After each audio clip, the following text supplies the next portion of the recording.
Bonsoir Bouba, entretien politique avec Mamadou Goumbala, membre fondateur du Grand Parti et expert électoral aux Nations Unies en Côte d'Ivoire. Vous l'étiez, bien sûr. Oui. Bonsoir Mamadou Goumbala. Bonsoir M. Kam. Demain, 25 mars, cela fera 5 ans que le président Macky Sall est au pouvoir, 25 mars 2012, 25 mars 2017. Si vous aviez à faire un bilan de la gouvernance Sall, vous diriez quoi? Mamadou, je vous remercie de m'avoir invité. Mais comme j'ai l'habitude de le faire et comme je suis musulman, je vais dire Bismillahirrahmanirrahim, assalatu wassalamu ala asrafil mursalin, Sayyidina Muhammadin wa alihi wa sahbihi wa khadimi Ahmad wa salim. Je remercie tous les téléspectateurs qui vont regarder cette émission et qui vont apprécier l'objet de notre entretien. Il y a 5 ans que le président Macky Sall est élu. Normalement, aujourd'hui, il devrait faire, ou dans quelques jours, une passation de service. Parce que Macky Sall, dans la campagne électorale, il avait chanté partout, au perron de l'Élysée, aux Nations Unies, partout, que je vais faire un mandat de 5 ans. Oui, ça n'a pas eu lieu. Ça n'a pas eu lieu. Donc, clair, il est là par le ans. fait du Wahwahjet. Il va continuer pendant 2 ans encore. Oui. Son bilan, pour certains, c'est mitigé. Mais pour moi, d'après les analyses que j'ai faites sur le plan social, sur le plan économique et sur le plan de la consolidation et de l'avancée des acquis démocratiques, son bilan est plus que médiocre. Le bilan est globalement négatif. C'est l'appréciation que je fais de la gestion et du bilan du président Macky Sall. Il met sur la table le plan Sénégal émergent. Qu'en dites-vous? Je vais vous dire une chose. Oui. Le plan Sénégal émergent est un échec. Voilà, déjà, comment vous pouvez le dire? C'est la première fois. Un plan qui est exécuté il y a seulement 2 à 3 ans. Mais 3 ans quand même. C'est un échec. 3 ans déjà, c'est le court terme. Normalement, on devait commencer à voir les résultats, les prémices d'une réussite. Et qui a comme horizon 2025, 2035. Oui. 2025, oui. Lui. Oui. Est-ce qu'il sera là? Est-ce que celui qui sera là va continuer à appliquer le plan Sénégal émergent? Voilà un document que j'ai amené. C'est pas une vision, ça? C'est une mauvaise vision. C'est la première fois que je me présente à une émission avec des documents. Voilà l'ensemble de l'économie sénégalaise. Voilà les tableaux. Tous les tableaux sont là avec les agrégats macroéconomiques. Je vais vous dire, pour réussir un plan... Et qui disent quoi? Par exemple, au niveau de l'investissement, du taux d'investissement au Sénégal, c'est à peu près 25%. Avec Macky Sall, il fut un temps, avec Wade, on avait même 27%. Ce qu'on appelle la formation brute de capital fixe par rapport au PIB. C'est 25%. Tout le monde sait qu'il faut au-delà de 25% pour une économie comme la nôtre qui n'a pas encore décollé. Et je vais vous dire une chose. Dans le bilan, par exemple, dans le budget du Sénégal, j'ai entendu certains turiféraires de Macky Sall qui disent que oui, 6% a été consacré à l'agriculture. L'agriculture est à niveau. C'est absolument faux. Quand tu vois, par exemple, quand on voit dans le monde rural, quand on voit les engrais, mais il n'y a pas de bonnes semences, il n'y a pas d'engrais, il n'y a pas de machines-outils agricoles. Il n'y a rien de cela. Il y a une paupérisation endémique et qui s'accélère dans le monde rural. On nous dit avec 6% du budget destiné à l'agriculture. L'agriculture est à niveau. C'est absolument faux. Ça, il faut qu'on rectifie ça. Il y a même certains qui l'ont écrit et qui essaient de le défendre dans un livre. C'est absolument faux. Sur l'agriculture, quand même, il y a 2 247 000 tonnes de céréales récoltées en 2016.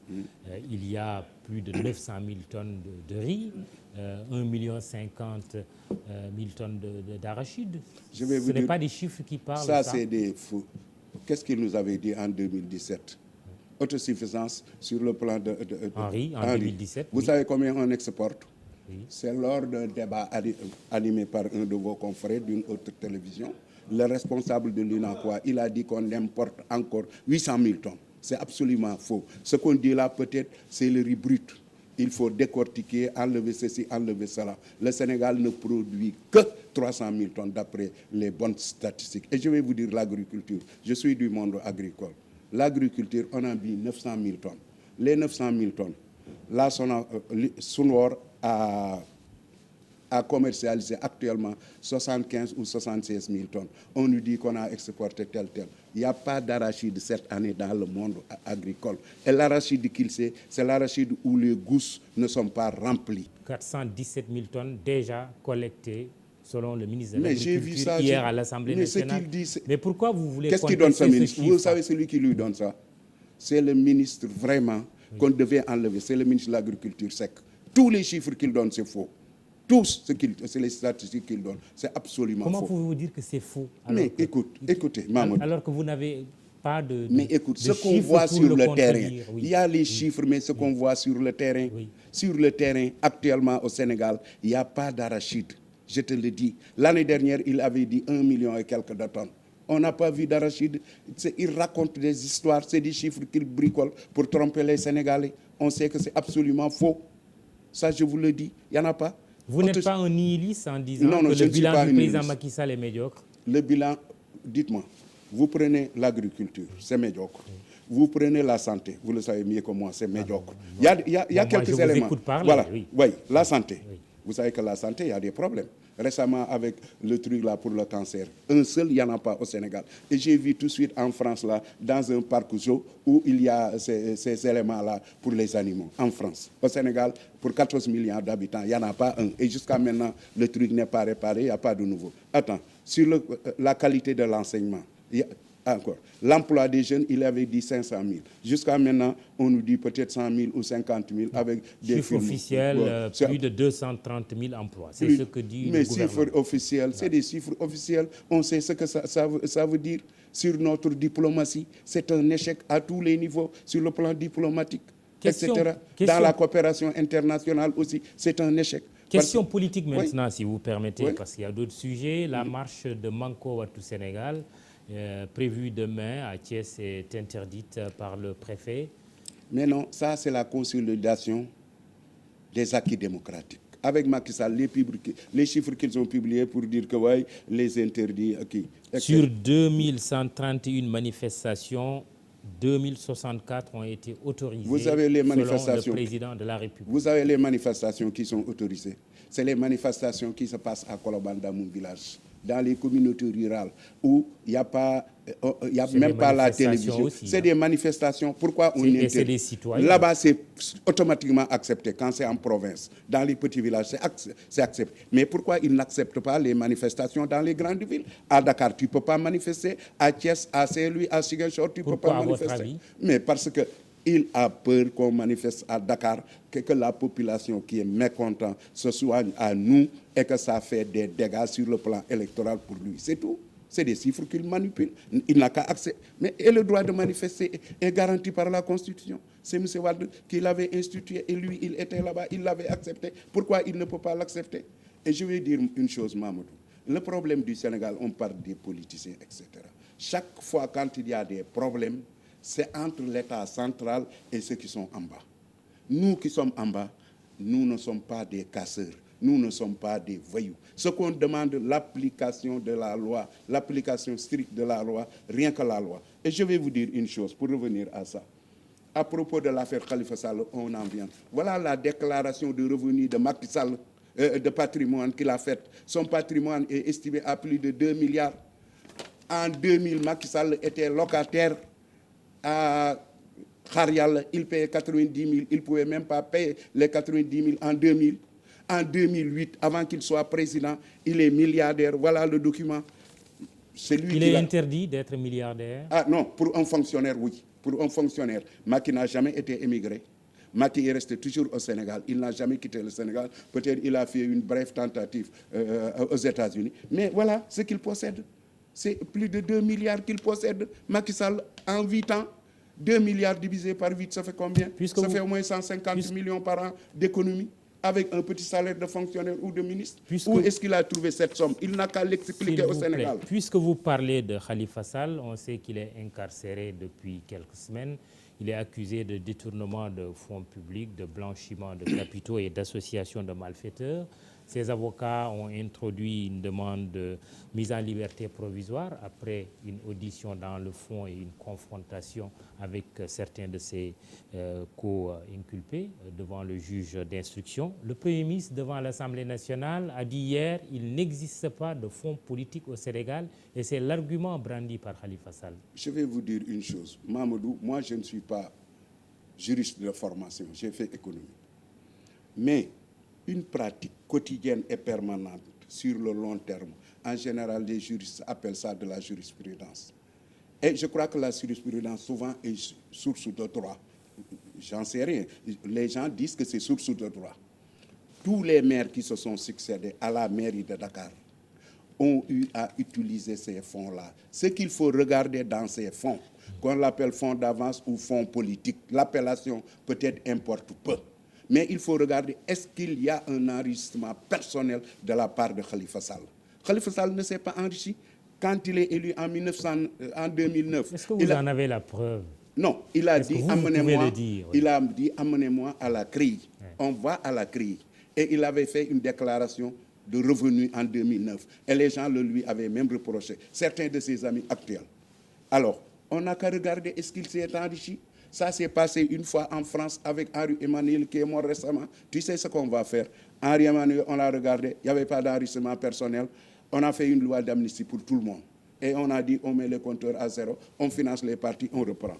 Je vais vous dire une chose. Ce que vous réclamez aujourd'hui pour le Sénégal? Non, ce que je préfère. Oui. Comme ça, vraiment, on en finisse avec ces problèmes. Voilà un document que j'ai amené. C'est la première fois que j'apporte des documents. Et ça, c'est là.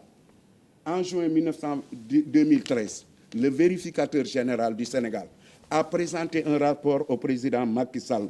Dans ce rapport-là... On n'a pas beaucoup de temps. Allez-y très vite. Résumez ce que vous voulez dire. Dans ce rapport, le port autonome a été épinglé. Oui. Hôtel FAT, LONAS, FESMAN, LASAR, l'ARTP, l'ANOCI. Et je vais vous dire une chose. Il y a 400 et quelques milliards d'achats de pétrole où les gens qui ont acheté ce pétrole-là se sont enrichis à hauteur de 12 milliards. Et les gens-là, c'est là le texte. Je peux mettre les noms. Le rapport a été donné à Macky Sall. Macky Sall n'a qu'à, comment ça s'appelle, mettre le rapport, déclassifier le rapport, mettre ça sur la place publique. Qui sont-ils? Mais moi, je peux mettre les noms. Il y en a une personnalité connue dans le monde du pétrole. La Sénélec voulait faire une plainte sur lui et Macky Sall en a fait son conseiller en je ne sais quoi. Il est au palais en conseiller de Macky Sall et il s'est bien enrichi ici. Très bien. Alors, le Premier ministre dit qu'il n'existe pas de fonds politiques au Sénégal. Mais le Premier ministre, qu'est-ce qu'il a nommé? C'est M. Wakwakhet qui l'a nommé. Vous croyez que je vais prendre quoi argent comptant les déclarations du Premier ministre qui est accusé par les gars de l'APR qui disent que quand il faisait chaud, il avait fui. Quand Macky avait des problèmes, il avait fui. Là n'est pas le sens de ma question. Les élections législatives, je n'accorde aucune crédibilité aux déclarations du Premier ministre. On va aller très vite. Les élections législatives, ce sera le 30 juillet prochain. Comment votre coalition Manko Wattu Sénégal se prépare à cette échéance? Il y aura une liste commune? Un mot. Barthélémy Diaz a demandé à Tanor de déclarer son patrimoine. Tanor, il n'a qu'à déclarer son patrimoine. Très bien. Répondez maintenant à ma question. Oui. Une liste commune de Manko aux prochaines législatives. C'est ce que je souhaite et moi je travaille dans ce sens. C'est la position du grand parti? La position du grand parti, c'est faire le plus grand rassemblement de l'opposition pour aller aux élections et faire face à Macky Sall. Parce qu'il y a une chose, les 90 députés des départements, plus les 15 qui sont à l'étranger, on ne peut pas les gagner si on ne va pas en coalition. Parce que, admettons Mamadou, moi si j'ai 51, toi tu as 49, je ramasse tout. C'est le mode du scrutin majoritaire à un tour qui est cynique. C'est ce qu'on appelle le Raougadou. Le Raougadou. Donc, il faut qu'on soit ensemble. Cependant, il y a des gens qui disent qu'ils ne seront pas dans cette coalition. Mais nous, on fera tout pour que la coalition marche. Khalifa Sall, tête de liste à Dakar, proposition de Babacar Gaye du PDS. Vous y adhérez? Moi, je suis le vendredi, le meeting qu'on avait fait, quand on a incarcéré Khalifa Sall. Vendredi suivant, on a fait un meeting à, comment ça s'appelle, à la mairie de Dakar. Et ils se sont amusés même à nous balancer des grenades. Faites vite parce que le temps nous est compté. Lors de ce meeting-là, moi, j'ai déclaré publiquement, Et je crois que c'est avant Babacar Gaye Faites que le vite, grand parti oui, ira oui. avec Khalifa Sall et on en fera notre tête de liste. Qu'il soit condamné ou pas, il sera notre tête de liste, Inch'Allah. Et votre leader Malick Gakou, il va Malick batailler Malick avec Gakou- Khalifa Sall à Guédiawaye ou il sera Khalifa sur la Sall ne liste sera nationale? pas. Non, Khalifa Sall, si on le met à Dakar, il ne sera pas à Guédiawaye. Non, je parle de Malick Gakou. Malick Gakou sera à Guédiawaye et les autres peut-être... Ah oui, Malick Gakou à Guédiawaye? Ah, c'est fort possible, pourquoi pas? Il prétend Non, je vous être... pose la question, ne me dites pas pourquoi pas. Est-ce Ouais. que vous avez une réponse à ma question? Non, on n'a pas encore de réponse, mais Malick Gakou, il prétend être le leader de Guédiawaye. Il n'y a pas de raison qu'il n'accepte pas d'être investi à Guédiawaye. Aliou Sall le défie. Idriss Seck pourra être investi, etc. Ah oui, tous les leaders, Non, moi je crois que c'est une bonne... tête de liste au niveau départemental. Je crois que c'est une piste. Et non le confort de la liste nationale. Non, le confort de la liste nationale, vraiment, les leaders doivent pouvoir s'en passer. Et je vais vous dire Très bien. actuellement, le gars là, il distribue le pétrole de Petrotim, il achète les gens, achat de conscience. Ça devrait même être interdit par la loi. 5 100 000 inscrits selon le ministre de l'Intérieur au jour d'aujourd'hui. Vous êtes Le d'accord avec ministre ce de chiffre? l'Intérieur avait dit, vous vous rappelez quand on a fait les élections du référendum, il avait donné un chiffre, la Cour d'appel a donné un chiffre contraire. Le ministre de l'Intérieur, il est en train de tout faire pour magouiller les élections. 5 100 000 inscrits. Je n'accorde aucun crédit au discours de ces gens-là. Vous êtes fâché avec les chiffres? Non, je ne apparemment. suis pas fâché avec ces gens-là. Ils brassent du vent. Merci, Mamadou Goumbala, Merci. membre fondateur du Grand Parti. Bouba, je te retourne l'antenne pour la suite des programmes. Excellente soirée, merci et surtout excellent week-end.